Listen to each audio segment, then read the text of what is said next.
আসসালামু আলাইকুম। আমি আসছি খুলনা তেরোখাদার বারোসাত গ্রামে। এটি একটি প্রত্যন্ত একটা গ্রামের ভিতরে একটা পিচের রাস্তা দিয়ে হেঁটে যাচ্ছি, সাইকেল চালিয়ে যাচ্ছি। দুই পাশে তাল গাছ, রাস্তায় ধান নেড়ে রাখছে আর সবুজ প্রকৃতি। কিছু লোকে মাছ ধরছে, রাস্তার পাশে নৌকা বাঁধা, আমন ধান নেড়ে রাখছে রাস্তার উপরে।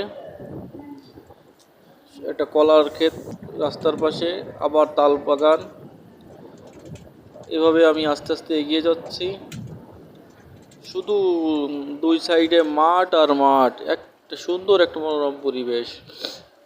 এবং কৃষকের ফেলে রাখা ধান আমার সাইকেল চালাতে খুবই কষ্ট হচ্ছে, তারপরেও একটা মনোরম পরিবেশ। হালকা বাতাস বইছে, মাঝে মাঝে দুই একটা গাড়ি চলে যাচ্ছে সামনে পিছে। যদি গরমের সময় আসা হয় তাহলে ধু ধু সাদা মাঠ থাকে।